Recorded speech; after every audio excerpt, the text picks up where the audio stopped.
Bonjour tout le monde. Dans cette vidéo, on va parler des tableaux à plusieurs dimensions, des tableaux de taille fixe et à plusieurs dimensions. Donc, comme on l'a vu, on commencera toujours par la déclaration, ensuite l'opération de création et on finira par quelques exemples d'utilisation, modification et récupération de valeurs. Donc, un tableau à deux dimensions en Java, on va prendre l'exemple de dimensions, est un tableau de tableaux. En d'autres termes, vous allez avoir chaque case du tableau représente un autre tableau. Bien sûr, le nombre de cases du tableau qui se trouve à la ligne d'indice 0 peut être différent du nombre de cases qui se trouve à la ligne 1, qui peut être aussi différent des nombres de cases qui se trouvent à la ligne 2. Tout dépendra de votre utilisation. Vous pouvez utiliser s'ils ont la même taille, on dit que c'est un tableau, c'est une matrice carrée. S'ils n'ont pas de même taille, donc dans ce cas, on dit que c'est un tableau à deux dimensions tout court.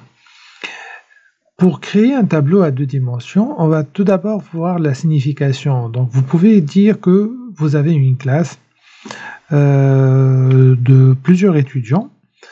Et chaque étudiant possède une moyenne. Et on veut représenter la moyenne de ces étudiants-là. Donc, je vais dire la classe numéro 1. Moi, personnellement, j'ai 4 groupes. J'ai le premier groupe qui va avoir qui contient 30 étudiants. Et chaque étudiant a sa moyenne. Donc, je vais avoir un tableau qui contient 30 cases. J'ai aussi un deuxième groupe qui contient 20 étudiants. Donc, je vais avoir un tableau qui contient 20 cases. J'ai un troisième groupe qui contient 40 étudiants et j'ai un quatrième groupe qui contient 20 étudiants. Donc, tout ça pour dire quoi? Pour dire que pour représenter la moyenne de tous mes étudiants des 4 groupes, je vais avoir besoin d'un tableau à deux dimensions. D'où où les lignes représentent la classe ou bien le groupe et les colonnes représentent les étudiants. Donc je vais avoir une première ligne qui va représenter la première classe qui contient les 30 étudiants, une deuxième ligne qui va représenter la deuxième classe qui va contenir les 20 étudiants, la troisième ligne qui va contenir les 40 étudiants de la troisième classe et la quatrième ligne qui va contenir on va dire les 25 étudiants de la quatrième classe. D'accord? Donc ça, c'est un exemple d'utilisation de tableau à deux dimensions. Ce qui nous intéresse, comme d'habitude, c'est comment utiliser ce tableau. Une fois on a compris le sens et on a structuré, il faut savoir comment le déclarer et comment le créer. Pour la déclaration du tableau, on gardera la même notation que tout à l'heure, à savoir le type, les crochets pour indiquer qu'il s'agit d'un tableau et le nombre de crochets, le nombre de paires de crochets ouvrantes fermantes représente les dimensions. Donc si on a 2 paires, donc ça va être un tableau à 2 dimensions. Si on a eu 3 paires, on aura un tableau à 3 dimensions, etc. Donc la même règle, vous pouvez faire le type, les crochets, ensuite le nom du tableau, ou bien le type, le nom du tableau et les crochets.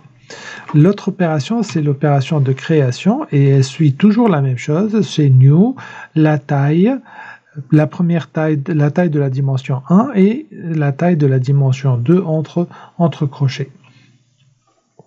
Pour l'utilisation, cette fois-ci, comme vous l'avez bien compris, là il s'agit d'un tableau à deux dimensions qui possède 2 indices. Pour accéder à une case, il faut donner la ligne et la colonne pour accéder à la case en question. Donc ici, à titre d'exemple, on a un tableau de 2 lignes. La première, c'est le nombre de lignes et le deuxième, c'est le nombre de colonnes. De 2 lignes et 3 colonnes, donc on va avoir initialisation de la première ligne, 0, voilà, donc 0, 0, 1, 0, 0, 0, 0, 1, 0, 2 et 1, 0, 1, 1, 1, 2. Donc ça, on a modifié les cases de mon tableau. Nous allons passer maintenant à un exemple d'utilisation d'un tableau à deux dimensions. Donc on va, comme d'habitude, commencer par la déclaration. On va faire int tab. On va mettre les crochets. Voilà. Donc les crochets. et la seconde paire de crochets pour dire qu'il s'agit à 2 dimensions. On peut faire la déclaration et l'initialisation en même temps. Et initialisation, on va la faire en même temps. Donc, égale l'opérateur new. Bien sûr, il ne faut pas oublier de mettre le nom de votre tableau. On va l'appeler M cette fois-ci pour dire, c'est comme s'il s'agissait d'une matrice. New, int, et on va mettre les crochets. Donc, on va faire 2 lignes et 2 colonnes. Donc, 2 lignes et 2 colonnes, une matrice carrée. Voilà. Et bien sûr, là, on a fait 2 déclarations. Donc, int, mat, le type de données. Ensuite, le nom de votre tableau égale new, l'opérateur de création, et int22 pour initialiser votre tableau correctement. Donc, on a ici combien de cases? 4 cases dans ma matrice. Et je vais avoir 0, 0 dans la première ligne et 0, 0 dans la deuxième ligne parce que les règles de l'affectation par défaut restent toujours la même. Pour vérifier ça, on va faire une boucle for.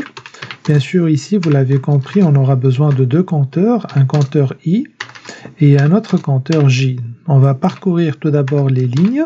Donc, i inférieur à 2, point virgule i++, et on va faire une autre boucle à l'intérieur pour parcourir les colonnes. Donc pour chaque ligne, c'est l'indice i, on va parcourir les colonnes. Pour chaque colonne, donc ça va être un autre indice que je vais appeler, dans ce cas, j.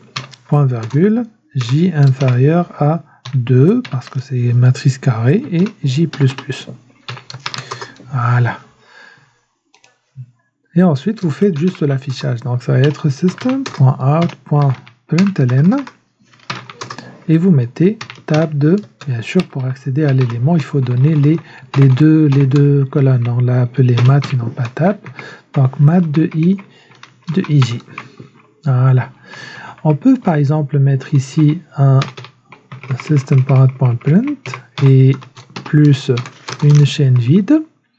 Et lorsqu'on sort de la boucle for, on fait un system.out.println pour retourner à la ligne pour une fois on a terminé l'affichage de toutes les colonnes, on retourne à la ligne pour afficher la ligne suivante.